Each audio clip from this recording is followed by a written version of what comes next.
ये जो बैरिस्टर साहिबा अभी बैठी हुई हैं और ये तो आप लोग वहाँ पे मुसलमानों को क्यों मार रहे हैं? आप हिंदुत्व के नाम के ऊपर क्यों वहाँ पे मुसलमानों को मार रहे हैं? हिंदू कहाँ है मेरे? जिनका आप नाम ले रहे हैं इनको तो कुछ जानता भी नहीं है पाकिस्तान में। अगर यूट्यूबर्स हैं और उनको वो गायब हैं तो इसका मतलब हो सकता है उनकी तो मसरूफियत हो, कुछ शादी ब्याह में गए हों।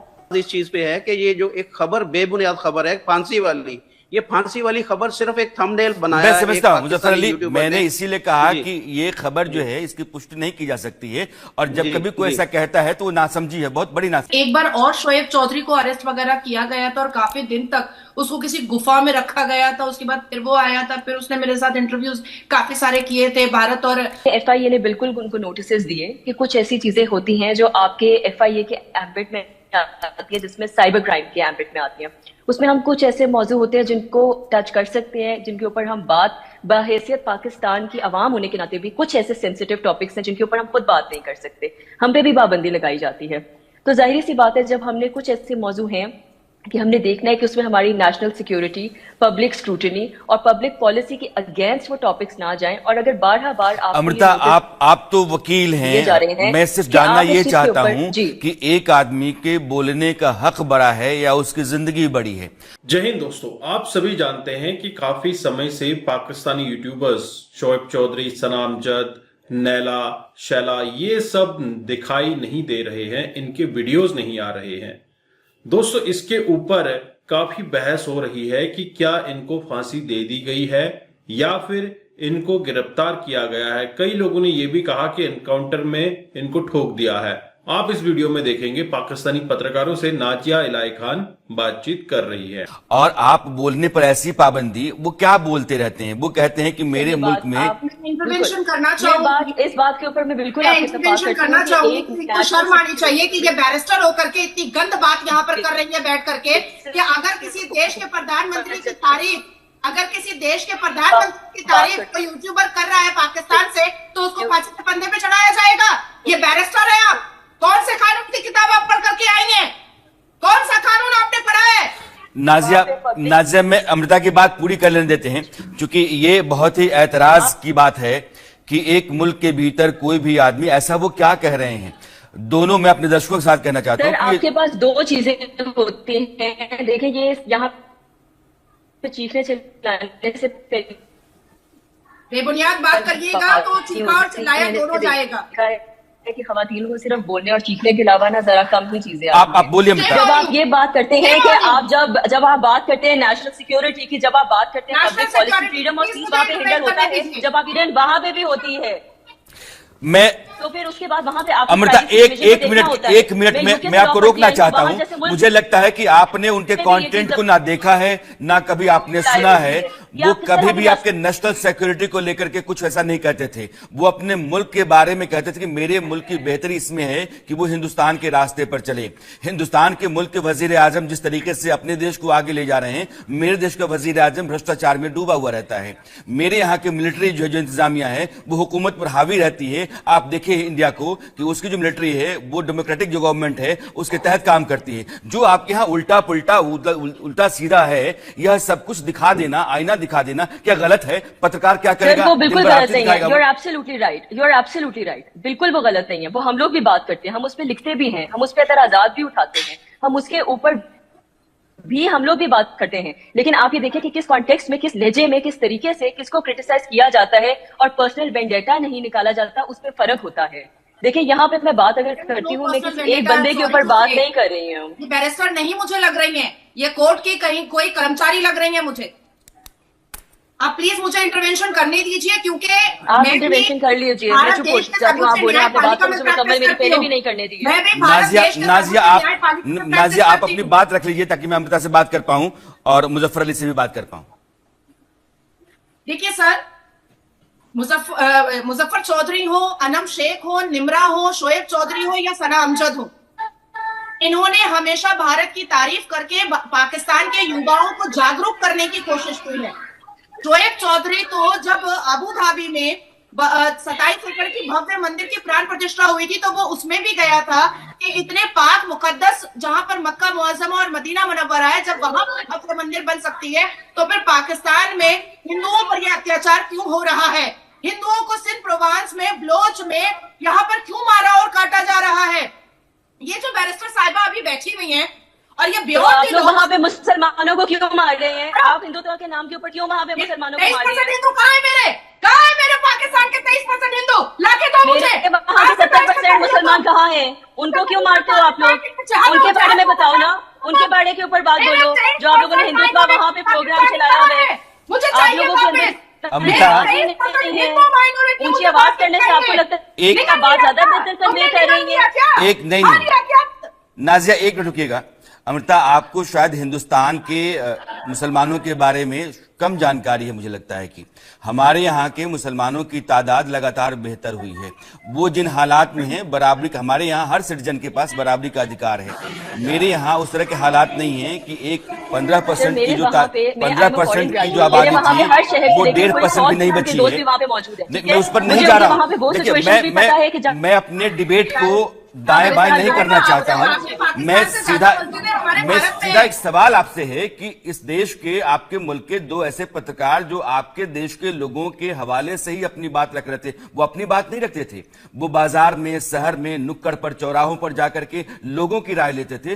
पाकिस्तान के मेरी हमदर्दी, मेरी आपके साथ ऐसा है। हर किस्म की वो सवाल ये है कि क्या उनको आप मार देंगे? मौजूद है? नहीं, absolutely not, absolutely not. This is not tolerable at all कि अगर कोई फ्रीडम ऑफ स्पीच के ऊपर बात कर रहा है तो आप उसके साथ ये चीज अभी मुजफ्फर अली हैं, कहते हैं कि आप कुछ भी बोलिए यहाँ की इंतजामिया के खिलाफ, यहाँ की व्यवस्था के खिलाफ, हुकूमत के खिलाफ, आपके ऊपर जो है वो मौत मंडराने लगती है। तो इस तरह के हालात को आप बर्दाश्त करेंगे शहरी होने के नाते, आवाज बुलंद नहीं करेंगे तो फिर रहने का क्या फायदा है? मुजफ्फर अली बोल तो रहे हैं ना? आप बिल्कुल सही कह रहे हैं। आप मुजफ्फर अली, आप बिल्कुल सही बात बोल रहे हैं। शामिल करना चाहता हूं जी। आप सिर्फ, मैं यहाँ पर दोबारा बात करूंगा, सिर्फ 2 जर्नलिस्ट नहीं है, 2 यूट्यूबर नहीं है, इनकी तादाद बहुत ज्यादा है कि जिनके ऊपर पाबंदी लगी है। और सिर्फ पाबंदी ही नहीं लगी, उनके सेल फोन ऑफ जा रहे हैं। अभी मैंने काफी सारे से उनसे राब्ता करने की कोशिश की, उनके तमाम के नंबर जो है बंद जा रहे हैं। उनसे पिछले 2 हफ्तों से कोई राब्ता नहीं हो पा रहा। उनके कोई, जितने भी उनके सोशल मीडिया अकाउंट्स हैं वो सारे के सारे सस्पेंड जा रहे हैं। उनसे कहीं से भी कोई राब्ता नहीं हो पा रहा। लेकिन मुझे एतराज इस चीज पे है कि ये जो एक खबर, बेबुनियाद खबर है, फांसी वाली, ये फांसी वाली खबर सिर्फ एक थंबनेल बनाया। मैं समझता हूं मुजफ्फर अली, मैंने इसीलिए कहा कि ये खबर जो है इसकी पुष्टि नहीं की जा सकती है, और जब कभी कोई ऐसा कहता है तो वो नासमझी है, बहुत बड़ी नासमझी है। इन लोगों को फांसी दे दी गई है और उसमें उन्होंने जो कोई सोर्स नहीं बताया था, तो मैंने उसके जवाब में जो वीडियो बनाई थी उसमें मैंने गुजारिश की थी पठान भाई से कि हमें बताया जाए कि आपने ये जो खबर ब्रेक की थी कि इन लोगों को फांसी की सजा हो गई है, तो उसका सोर्स क्या है। उन्होंने जवाब में बोला कि जी मैं क्योंकि पाकिस्तान के अंदर हूं तो मैं उनको बताऊं कि ये हुआ है या नहीं हुआ। देखिए, एज ए जर्नलिस्ट, कोई भी जो सहाफी होता है, कोई भी जो जर्नलिस्ट होता है, वो जर्नलिज्म का असूल ये है कि वो जब भी कोई खबर ब्रेक करता है तो सोर्स बताने वाला वही होता है। तो अगर उनके पास कोई उन्होंने जो जिस बंदे को सोर्स उन्होंने अनाउंस किया था कि ये सोर्स है सखावत अली खान, उनका जो थंबनेल था उसको देखकर उन्होंने वीडियो बनाई, तो उसने भी कल वीडियो बनाकर उसने बोल दिया कि जी ये मैंने तो आगे एक जो है मैंने सोशल मीडिया के ऊपर एक थंबनेल देखा था, मैंने उस थंबनेल को देखकर वीडियो बनाई थी और उसी थंबनेल को देखकर ही आगे वीडियो पठान भाई ने बना दी। तो मैं समझता हूं कि एक तो देखिए 2-3 चीजें मेरे ऊपर उन्होंने बात की कि मैं लाहौर के अंदर बैठा हूं और ये मेरा एक बनता है फर्ज कि मैं एज ए पाकिस्तानी इस चीज को उनकी बात ठीक है कि वो यूरोप के अंदर बैठे हैं और मैं पाकिस्तान के अंदर बैठा हूं। मेरा ये फर्ज बनता है, बिल्कुल मेरा फर्ज बनता है कि मैं इस सारी खबर को जो है वो सही तरीके से आप लोगों के सामने रखूं और मैं उसमें बताऊं कि वो लोग कहाँ हैं और किस हालत में है। मेरा फर्ज बनता है। लेकिन मेरी जो बात है वो यही थी कि पठान भाई ने जो उस वीडियो के अंदर क्लेम किया था कि उन लोगों को फांसी दे दी गई है, वो खबर कहाँ पर है और उसका सोर्स क्या है और उसकी क्रेडिबिलिटी क्या है।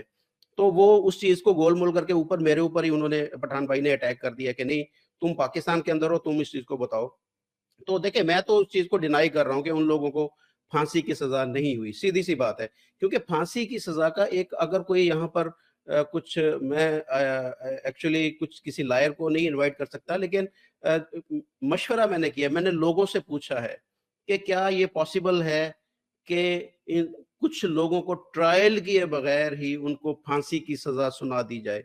तो उन्होंने कहा ये इम्पॉसिबल है। दुनिया के कोई भी जितना मर्जी उसके अंदर फ्रीडम ऑफ स्पीच है, उसमें रूल ऑफ लॉ है, नहीं है, कोई एक जाली तरीके से किसी जज को बिठाया जाए, कुछ हेयरिंग की जाए, जो कुछ भी हो, एक कम से कम एक दिखावे के लिए एक प्रोसीजर जरूर वहां पर चलता है कि जिसके अंदर बताया जाता है कि जी ये देखें इन लोगों ने पहले तो मैंने उस वीडियो के अंदर बताया था कि दो चीजें ऐसी हैं कि जो अगर होंगी तो तभी सजाए मौत होती है। एक तो ये है कि आपने कोई मर्डर किया है, दूसरी ये है कि आपने इस मुल्क के खिलाफ गद्दारी की है। इन दोनों ने कोई ऐसा काम किया नहीं, ना तो इन्होंने कोई जो है वो मर्डर किया है, ना ही इन्होंने इस मुल्क की गद्दारी की। तो दोस्तों आपने ये वीडियो देखी और आपको समझ आ चुका होगा कि पाकिस्तान में किस तरह का कानून है। ये जो डॉक्टर साहब है, टकले डॉक्टर साहब, ये कह रहे हैं कि वो तो जानते ही नहीं कौन शोएब चौधरी है, कौन सना अमजद है, कौन नैला शैला है। दोस्तों ये लोग जानते हुए सारी चीजें एकदम से दरकिनार कर देते हैं जैसा कि इनको पता ही नहीं है। पाकिस्तान में यूट्यूबर्स को लेकर इतना बड़ा मसला हो गया है कि अब हर टीवी चैनल पर उनके बारे में ही डिस्कस किया जा रहा है। अच्छी बात है, उनको सपोर्ट मिलना चाहिए। अगर उनको सिर्फ इस बिना पे फांसी दी गई है कि उन्होंने मोदी की तारीफ कर दी, भारत की प्रोग्रेस दिखा दी, भारत के बारे में बोल दिया, ये तो कोई बड़ी बात नहीं है। फांसी की सजा तो उनको दी जाती है जिस तरह से मुजफ्फर भाई कह रहे हैं कि कोई गलत काम किया है, गद्दारी की है देश के साथ, या फिर उन्होंने किसी का मर्डर कर दिया है। इस तरह का कोई काम तो हुआ नहीं, फिर भी उनको हो सकता है नजरबंद किया गया हो सकता है उनके सारे चैनल्स पर पाबंदी लगा दी गई हो। हालांकि चैनल अभी भी ऑनलाइन दिखाई दे रहे हैं लेकिन अपडेट उस पर कुछ नहीं है। बट वहीं पर पाकिस्तान के लोगों का हमेशा से यही रुख रहा है कि तुमने भारत की तारीफ नहीं करनी है। लेकिन जो पढ़ा लिखा तबका है वो जरूर जानता है कि भारत के बारे में बात करके इन यूट्यूबर्स ने कुछ गलती नहीं की है। कुछ लोगों के ये भी बयान थे कि ये यूट्यूबर भारत की तारीफ करते हैं, भारत से पैसा लेते हैं। अब भारत को अपनी तारीफ करवाने के लिए इनको पैसा देने की जरूरत है क्या, ये तो हमें समझ नहीं आता। और इस तरह का दिमाग पाकिस्तानी कभी नहीं लगाएंगे। पाकिस्तानी दिमाग लगाएंगे कि किस तरह से लोहे को सोने में बदला जा सकता है, उस पर रंगाई पुताई करके उसको एज इट इज सोना दिखाकर सऊदी अरब में बेचा जाए। क्योंकि यहां पर 10 पाकिस्तानी भी तो पकड़े गए हैं। ये वही पाकिस्तानी है जिनको इन मदरसों से पढ़ाया लिखाया गया है। इसी तरह से मदरसा छाप आज दुनिया में अपनी छाप छोड़ रहे हैं। आप क्या समझते हैं, क्या इन यूट्यूबर्स को बंदी बनाया गया है, नजरबंद किया गया है? अपने विचार कमेंट में रखिएगा। भगवान करे ये सारे छूटकर वापस आ जाएं और हमें इनके YouTube चैनल पर वीडियो देखने को मिल जाए ताकि हमें पता चले कि ये सब सेफ है।